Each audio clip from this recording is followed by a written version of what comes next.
So what do you do when you feel like you've made a decision or maybe multiple decisions that have changed the course of your life? Decisions that you regret, decisions that you really wish that if you could go back in the past to correct them, you would, because somehow in this moment you're feeling stuck, you're feeling like you can't go forward, you are holding on to the shame, the guilt, the regret of those decisions. How do you create a new thought pattern? How do you see it differently? How do you heal and forgive yourself and create a new plan to move forward? Well, today's conversation is going to help you with just that if that's something you've been facing. Welcome to the Lead Her Lab. My name is Marsha Flemings Walker, and all of March we have been talking with women as it's Women's History Month, and the theme this year is Women Who Tell Our Stories. And so today we're going to be hearing about a story of redemption and overcoming and really birthing purpose. So I am excited for us to have this conversation with our guest today, Miss Latoya Matthews. She is a grace-filled healing coach and speaker who has earned a reputation as a beacon of hope for leading women who have experienced abortion from shame and self-condemnation to wholeness and freedom.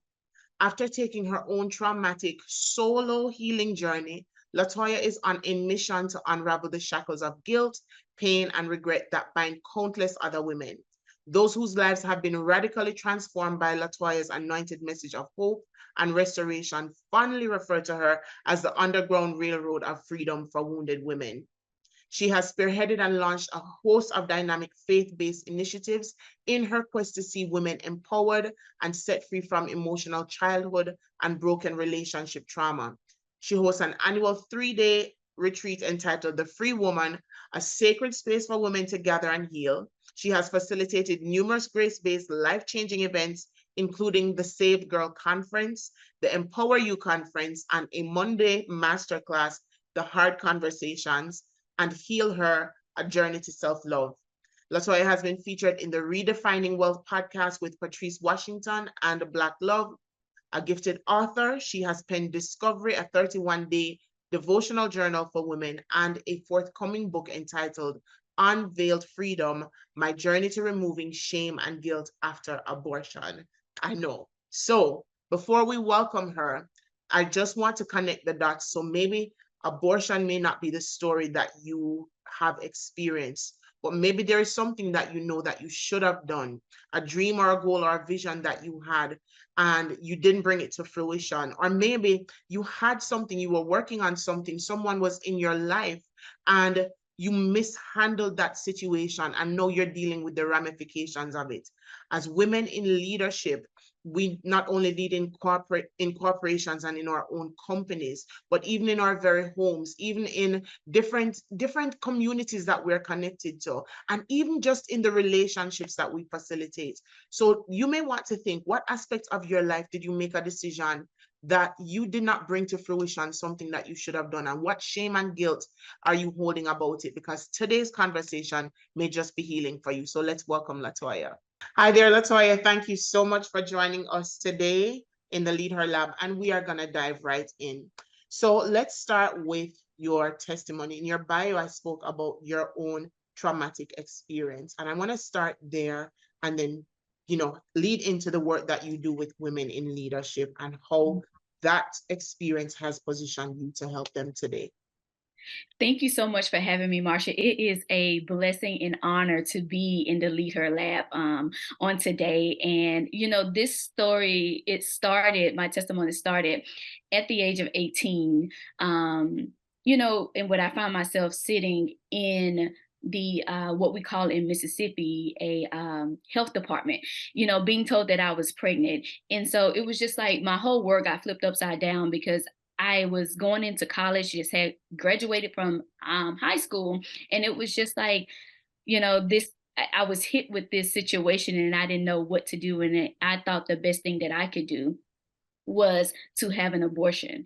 And so an appointment was scheduled. And, from that moment on, it was just like I went through hell and back. It was just like I knew the enemy didn't want me here. He didn't want me to know of my value. He didn't want me to know of my worth. And through that experience, I battled with suicide thoughts, suicidal ideations. I dealt with insecurities, just not seeing myself just as God saw me. And so it was a battle for a long time, but then freedom came. And so it was something that I really didn't know that I needed, because like I said, I was just ready to, I'm like, Lord, if you created me with no value, then why am I here? Yeah. There Mm. is no purpose for me being here. I have nothing to offer to anyone else.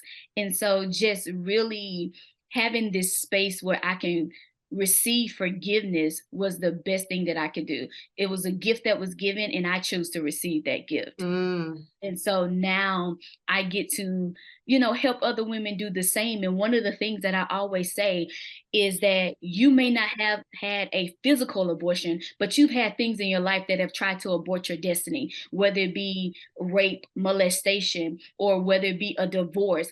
Those things that come to strip you of your identity, to tell you that you are not worthy, to tell you that there is no purpose or call upon your life. You Mm. may not have had a physical one, but the enemy has tried to make sure, whether spiritually or physically, that he abort the plans that God has for you. And so there's so much that you said that I want to dive into, but because I want to start at a particular point, because in this Women's History Month, the focus in on women who tell our stories. And Mhm. I'll connect your story with that of our audience and myself soon, but I don't want to gloss over your story, right? Mhm. And Yes. so I want to, for a little bit, just for a little while, talk about what your healing journey looked like, because you talking about yourself at 18 years old, sitting inside this clinic, and looking at who you are today. I just read your bio, all of the things that you've done, all of the spaces that you've created for other women, and the interviews that you've done. But this is kind of like not the finished product, because obviously you have more life to live and more work to do. But we're seeing you on further down that journey. What did the journey look like in terms of your healing? Because there are women who are going to have to walk that journey too. Yeah, that journey was very hard. And the reason I feel like it was very hard, but it was necessary for me to go through it, is I didn't know that there was support for experiences like I had. Because at the age of 18, whether it's crazy, but I had never even heard of the word abortion. I didn't know of an abortion until I believe the nurse gave me a pamphlet. I didn't even know that that was an option, because where we come from, if you got pregnant, you just had babies, right? There was, Mhm. I've only been in an environment where people have babies. And so I didn't even know about that. And so the journey was very hard, because I didn't feel like I was understood. I didn't feel like, again, that I was worthy, that I had value. So I placed myself at the bottom of the totem pole. Like, it Mm. was one of those things where, if I am this bad person, then I must not be worthy of God's blessings. Like, if I'm this bad person, then I don't deserve to feel good. I don't deserve the good things to happen to me. And so through that journey, it was, again, going through suicidal thoughts, not communicating. And when I was faced with conflict, I would shut down, because Mm. that was the best thing that I knew, and that's all I knew how to do, because it was very hard for me to articulate what I was feeling. And Mm. so it was very isolated, because I am from Mississippi, but I moved to Georgia in 2006. And so during this journey, I was transitioning from one state to another. And now to be in Georgia alone with no family, even though I had my husband, at the time we were engaged, and then we got married once I moved to Georgia. But even having him, it still felt like I was in this alone. And I Mm. don't know about you, but I know the feeling of having people around, but still feeling like I'm by Alone. myself. Hmm. And Hmm. that's how I felt. It was painstaking, because one of the things I always felt was that this was God punishing me. Like, the things that I was going through was punishment for the decision that I have made. And so it was very hard and long, Mm. because, again, not having that support. But I had people who would speak life into me, but it was also could I receive that knowing the type of person that I was, knowing the thoughts that I had of myself? And so what happened that, what was kind of like the first shift that helped you to start to move out of that place? My pastor, she's still my pastor, but at the time we were reading this book called The True Measure of a Woman by Lisa Bevere. And in it, in chapter 2, it talks about cleaning out your closets. And I started reading and I got to that section at the end where it asks you the question, what is it that you have in your closet that you need to clean out? And that was the beginning of me saying, it was like God was telling me, now it's time for you to clean out this piece that you've held on to.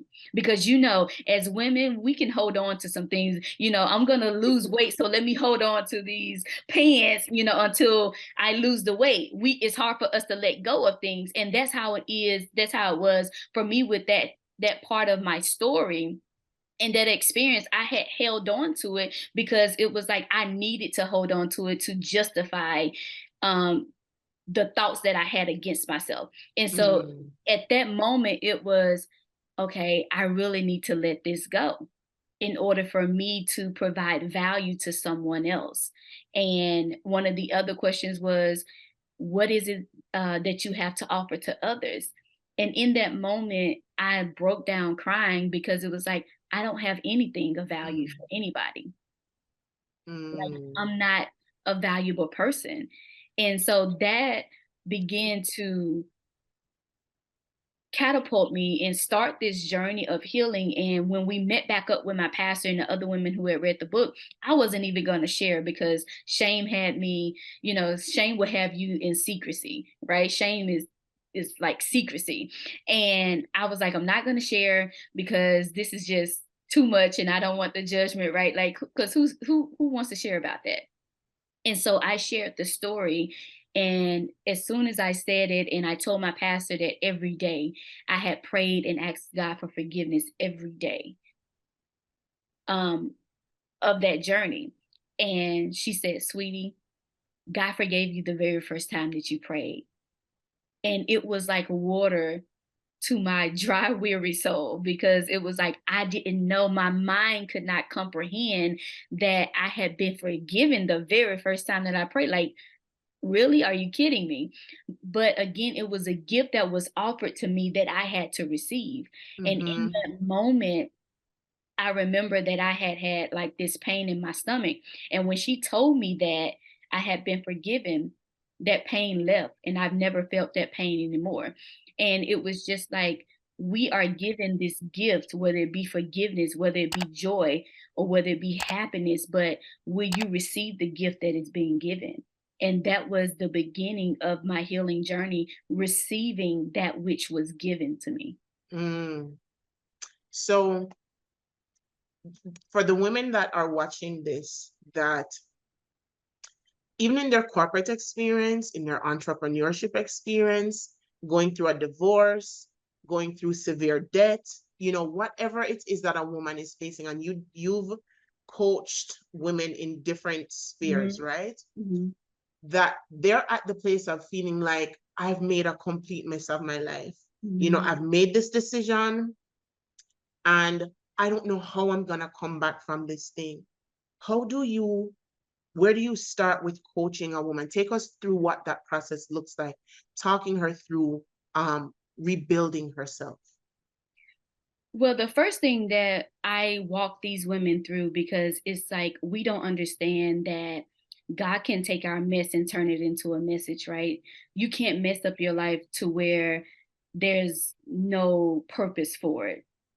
I think that there's a meme that says, who are you to say that? Like, you're not even powerful enough to say that you've messed up your life to the point that it can't be used. Mm-hmm. And so the very first thing that I walk women through on this journey is recognizing the power of peace. Because if you don't have peace in your life, you don't have power. Mm. And when you don't have peace, it's hard for you to move forward. So let's find peace in your life, in peace in your past, because now you've moved forward. And this thing has happened to you is not who you are. It's just an event that has happened in your life. Mm. And so finding peace and coming to terms and taking accountability with what you've done helps us to move forward. And one of the analogies that I like to give is that when you travel, right, and you pack up your luggage and you get on that plane and you come, when you come back home, you don't take that luggage with you to work. That luggage stays at home. And so, in this process of making peace, you have a choice to either keep holding on to the past or releasing it and allowing yourself to go forward. Because that shame is what causes your sickness. Shame is a sickness and it will cause you to be up at night. And we are battling with some things that are keeping us up at night and not giving us peace. And that could be your peace. You may not have peace with taking medication. You may not have peace with your finances. What are the things that are keeping you up? And now we have to find peace with those things. Mm.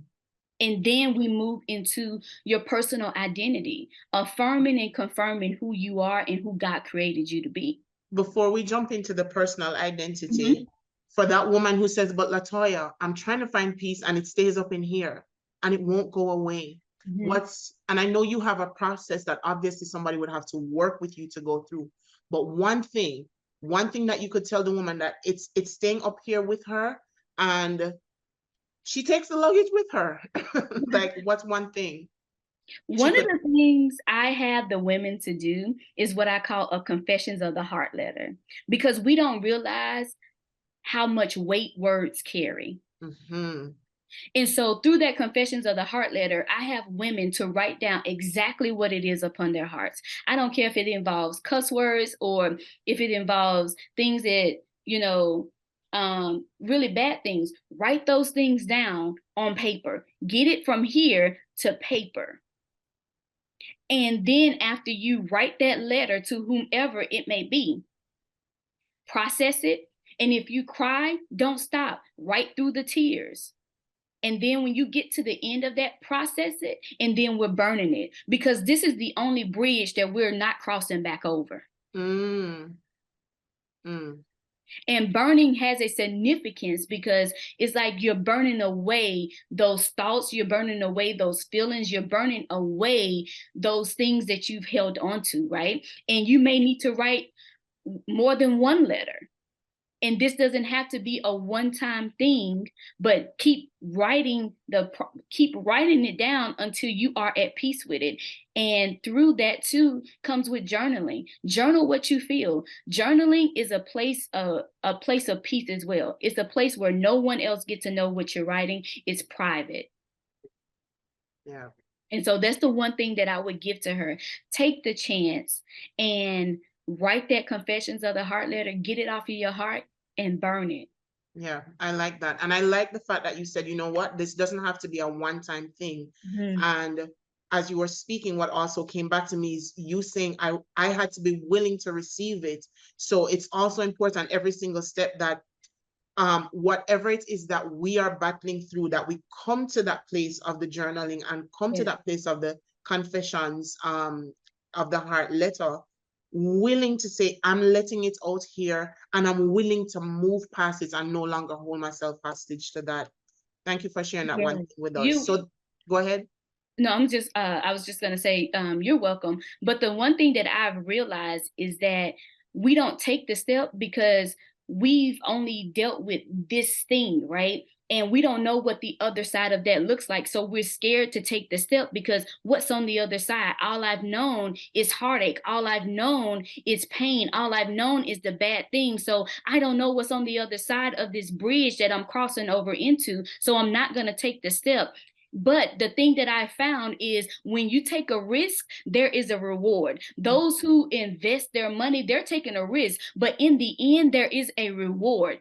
Yeah. Right? The woman with the issue of blood that is in the Bible, she took a risk because she was bleeding. She was supposed to be on the outside of town, but you know what? She said, I'm going to risk my life to get to this man named Jesus so that I can get to my healing. And guess what? Her reward was the healing. Yeah. So when you take the risk of saying, you know what, this is life or death for me, I'm going to take the risk and there's going to be a reward on the other side. Absolutely. Absolutely. And as you said, it's life or death. So you take the risk to get the reward, but if you don't take the risk, then you stay with the pain of whatever it is that you're dealing with, right? Exactly. And most often the implications are not just for us, it's for our children, it's for our husband, it's for Mhm. how we show up at work, and so it affects so many other people, us obviously first, but how it affects how we show up then affects so Right. many other people who are connected to us. Exactly, because now you have to stop dealing with the symptom and get to the root of why the symptoms are there. Yeah, yeah. So the power of peace, and then you spoke about personal identity. Yes, personal identity, really taking off the labels that you've worn. Like I had to remove that label of post abortion. I had to remove that label of those insecurities, saying that I wasn't enough, that I wasn't worthy, that I wasn't valuable. I had to really pray and ask God to give me eyes to see myself as you see me. Like peel back the layers, expose who I am, and help me to embrace the authentic version of me that you created me to be. And I'm a country girl, so therefore my dialect could be a little country. And I had to embrace that countryness. I had to embrace being loud. I had to embrace being sensitive You're because loud. yes, I don't I see can it. I can be loud just depending on the atmosphere that I'm in, right? And so when we reject those things, what we're saying is, God, you didn't know what you was doing when you created me. Mm. Ooh. And so when I embrace who I am, when I am authentic, that's where my authority comes from. Mm. When I When am we're not, authentic, that's where my authority comes from. yes, Mm-hmm. when you're authentic, you can be authoritative. That's where your authority come from. It's when you're trying to be someone that you're not, you don't really have authority. Mm. I'm just sitting here thinking of how many times I've done it, and I know other people who have done it, where suddenly our identity is, I've been passed over 5 times, Mhm. right? I've been passed over for the promotion 5 times, or you know, I'm in such huge debt, and that's the language that we have. Those are the labels that we wear. That's Yes, the identity that we put on. And hearing you talk about the work that you do with women, and help understanding how you're helping them shift how they see themselves. So instead of focusing on the number of times that you've been passed over, it's like, okay, where's the identity that says I am responsible for my career, I am responsible for my journey, and I have the power to make a decision to move to someplace else, or take ownership of it.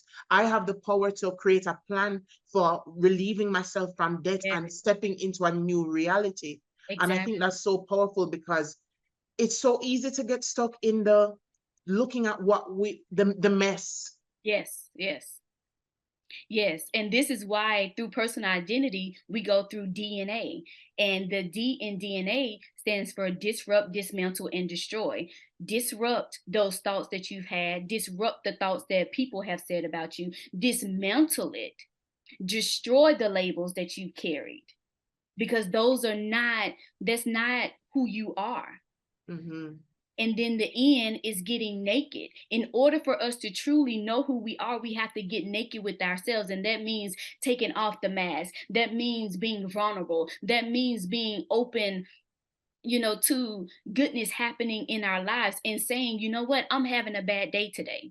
Get naked, because I think what happens is society tells us that we have to be on all the time. And with Mm-hmm. that process of being on, I'm not able to be vulnerable with how I'm feeling. And so therefore I have to put on a mask to let you know I'm okay. The outside looks good, but the inside is crumbling.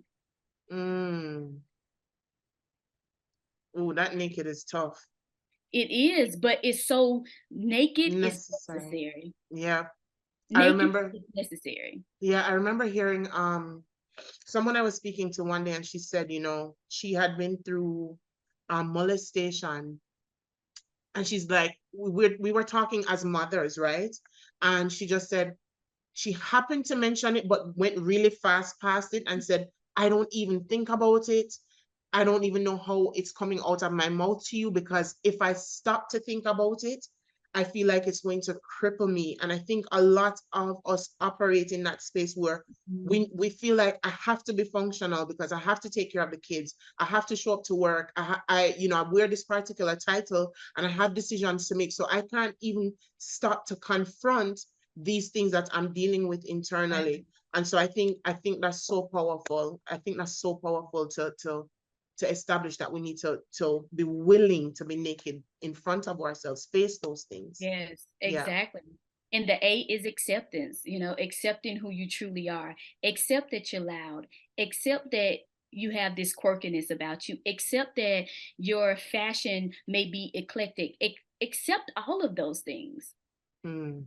Mm. Because again, acceptance is where your authority comes from. When you accept who you are, you're able to walk with confidence. You're able to walk and not care about what people say about you. Accepting those things, because when you accept those things, they're able to help you truly operate in where God has called you to operate. I can remember like my family member saying, I was a crybaby and that I was sensitive. Now that I can embrace that, I know that it is necessary for the work that I do. In helping these women, I have to be sensitive. In helping these women, there has to be some compassion. And so if I would reject that, then I'm not really helping the women that I'm called to help. My God. And so look at how there's purpose even in the very thing that, we would be given or choose to wear as a label. And again, the mess in the message, or the Yes, mess becoming the message. exactly. So after the personal identity in your process, what comes next? We go through pattern breaking, identifying those patterns that have been holding you back. That's why I'm gonna have to enroll for your program, because of the way I'm like, I think I Yeah. Yes. Identifying those patterns that have been holding you back and really coming face to face with them. And so I have them to list 3 to 5 patterns that they have, but we only focus on one, because so many times, even in our healing journeys, we are a jack of all trades, but a master of none. And what I like to say when it comes to pattern breaking is, it's just like cleaning your house. When people say they clean their house, more than likely, some people have only cleaned 1 or 2 rooms. So when you clean your house, you have to go one room at a time. And just like in your healing journey, one room at a time. One room now may be anger. This is what the pattern that I want to work on right now. And then when that room is clean, I move to the next room. Mm, You can't clean the entire house at the same time. right. You go room by room, and we never make progress because we're stuck on trying to do everything at one time. It just brings my mind right back to when you said at the very beginning that the process is long, Yes, right? And this is why, because we're having to unpack everything by itself and work through exactly. it. Exactly. Okay. And then what does the rest of the work look like? And then we get to permission to dream, because you've had these events in your life, and now, um because of these events, you stopped yourself from dreaming. And one of the things that I always tell my clients and women that I work with, you can heal and live at the same time. They're not exclusive. I don't have to wait till I'm healed to write the Woo! book. I don't have to wait till I'm healed to start the business. I can start the business and heal at the same time, because through starting the business, it may teach me something about my healing that I can put into operation with going through this process. So you can heal and live at the same time. I'm writing that down. I'll be quoting you. I'll be look on Instagram a couple days from now. You'll see me quoting you. Okay, so we go through giving yourself permission to Mission to dream. dream. Yes, Mm-hmm. and then we go to practicing healthy habits. Because what good is going through all this if you don't have good habits, if you don't have a routine in place to keep you on this journey, right? And so one of the things that I tell my clients is, I don't believe in the 21-day habit breaker, right? Because the one reason I don't believe in the 21-day habit breaker is because if you perfected not liking yourself for 10 years, you're not going to be able to break that in 21 days. Let's be realistic. And a lot of reasons why we can't move forward is because when we don't see the results in that 21 days, we get frustrated and we stop. Mm. And so if you perfect it talking bad about yourself, if you perfect it doing these negative things over a year, 5 year time span, there are some things that can be broken in 21 days. You may be able to stop smoking in 21 days. But there are other things that are going to take a little while longer. And we set people up to say in 21 days, you can change your mindset of how you think about yourself. Like, no, if I've done this perfectly over a 5 year time span, 21 days is not going to be enough. It may look like 60 days, 90 days, a whole year. Heck, you still have people doing 5 years now, still having to combat imposter syndrome. And so it's all about having that habit, because small steps are still steps toward, the result that you're looking for. Even the small steps are significant. And I think society has really set us up to this microwave thing that if you just do the one big thing, it'll make your whole life better. But no, it's a series of small steps that get you the greatest results. Got to commit to the work. Commit to the work. And that's one of the quotes that we use in the program, that you have to be committed and not just interested. Because guess what? When you're committed to something, that means come hell or high water, you have no excuses. But when you're interested in something, you're going to do it when it's convenient for you. And the question I always ask the women, do you want a man that's interested in you or a man that's committed to you? Because if that answers that. That's that, right? Because if he's just interested, he's just gonna text you whenever he feel like it.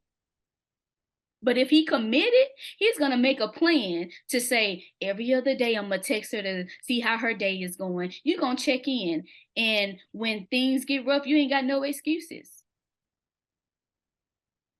And even in practicing those healthy habits, there's a proverb that says, a bad habit is like a comfortable bed, easy to get into, but hard to get out of. Well, the Bible can't like us, girl. That's true. Okay, a bad habit is easy to get into, but it's hard to get out of if you're not committed to it. Wow. So, and let me know if that wraps up your process. If it doesn't, feel free to mention it, and then let us know. Obviously, every woman is different, and so where we get stuck in each stage of the process is going to be different. But is there an area that you really see people go through a huge struggle? I'm interested to know that, so that maybe even for the audience, they can understand that, okay, coming up against a block or a particular aspect of it that feels difficult, this is where you need to push through. That was the end of the process. But one of the things, the areas that is really hard is that power of peace portion, because it's like you've gone through this for a long time, right? And now you're having to reprogram yourself because your mind is like, do we really need to enter this new territory? Like, aren't we just good with being comfortable with where we are? Like, we just good patching things together with duct tape. Exactly. We're good with this. And so one of the things that I have to really stress is that if you go to the gym, you don't get abs the very first day that you go. It takes commitment of showing up to the gym in order for you to get the abs and doing the right exercises, right? But it also takes the way you eat, watching the way you eat. And so when it comes to this healing journey, I like to remind people that when the things happen in your life, that doesn't dictate your healing journey. That doesn't mean that you're not healed if you're faced with something, that you thought that you were over. That means that you have a trigger there. And so it takes continually showing up and asking yourself these questions like, why did this happen to me? What triggered this? Really asking yourself those questions and really conditioning yourself to show up every day. Because that's what it takes going to the gym. You have to consistently go to the gym, and being on this healing journey takes consistency. And there may be days where you may not feel like it, and that's okay. Just lay in the bed. if that's what you need to do, but don't let that dictate the journey that you're on. Mm-hmm. Everybody's going to have bad days. That's just a part of life. But it's how you handle that day that, says, I got this. Yeah. But it's how you handle that that helps you continually to move forward. And so if you're finding yourself constantly facing things, the one thing that I encourage you to do is stop running. Your doing is you running from the very thing that you need to face. Take a minute to sit in those emotions, because what you feel, what you don't feel, you can't heal. Oh my God, it's quotes. What, say that again. What you don't feel, you can't heal. If you're constantly moving, how can you heal that, right? If you tear a muscle, you have to sit down. If you're constantly moving, you're not allowing that muscle To to heal, repair. to repair. Mm-hmm. Wow. And so you have to be able to feel it. That feeling is not going to break you. That feeling is not going to destroy your life. If you will allow it, it will make you stronger. If you allow it to, it will show you that, you know what? I may not need this person in my life if he or she is going to continually cause me this pain. Mm. Let it teach you lessons about yourself. Yeah. So in wrapping up, before we talk about how people can connect with you and different ways that you serve, I want you to tell women, you've explained your process, but I want you to tell the women who are listening what they need to do on this journey. So for example, the first thing that comes to my mind is get help, get some coaching, partner with somebody who's done the work, who Yes. can guide you through the process, right? Yes. So that's one thing for sure that I would think to say to somebody. What are two other things that you would say, aside, it's not your process, but any woman that you're speaking to that's going to listen to this, that she recognizes she has some work to do? What are two things that you would say to her? The second thing that I would say to her is come out of shame.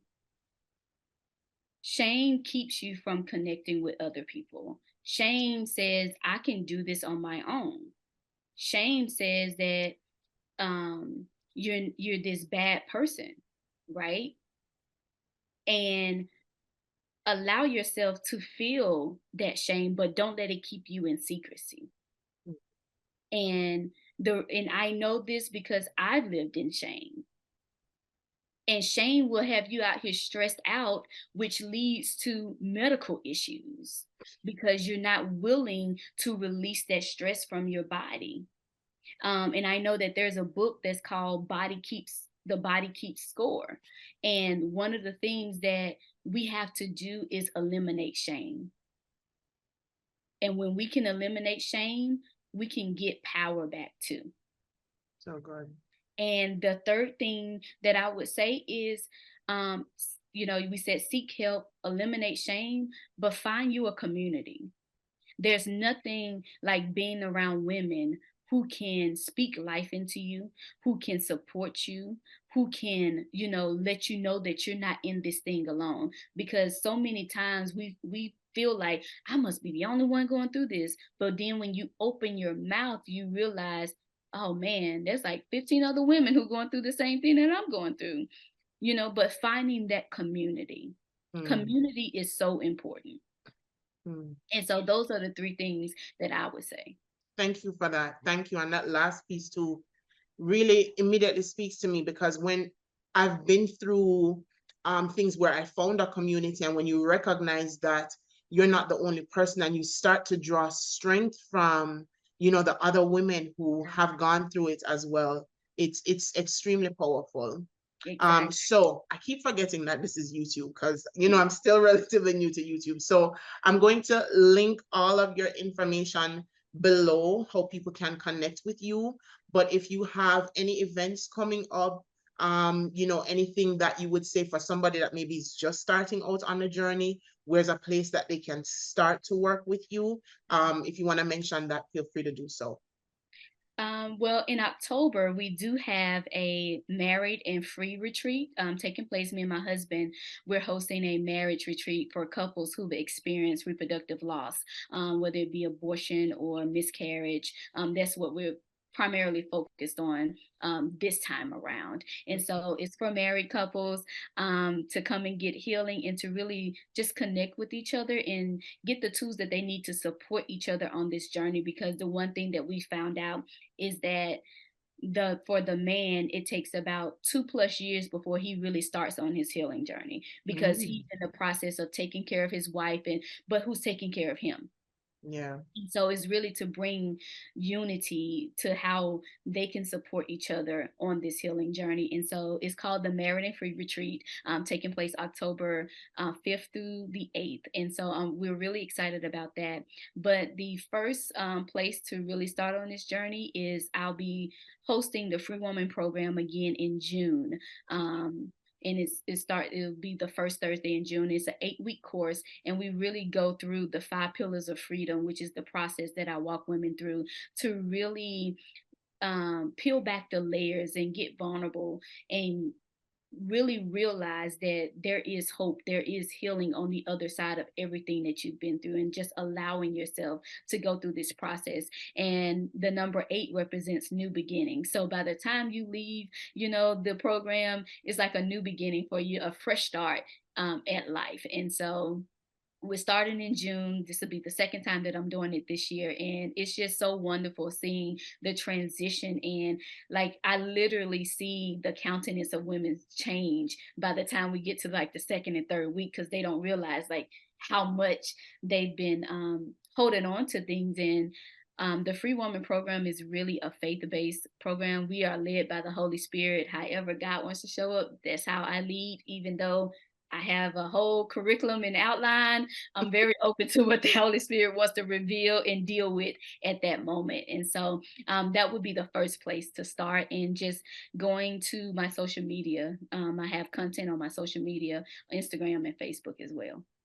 Latoya, thank you so much. And to the Lead Her community, I just want to encourage you to connect with Latoya. Even if you decide, you know what, if you feel like I'm not ready to start this work because it sounds like a lot, connect with her, at least go over her content and, make notes from today and actually start to evaluate what that may look like for you. Don't just shy away. Don't let this be something that you listen to and you walk away from it feeling like it was powerful, but then you don't use it to transform your life. Remember, we have to be willing to look at this thing and do the work to get through it, right?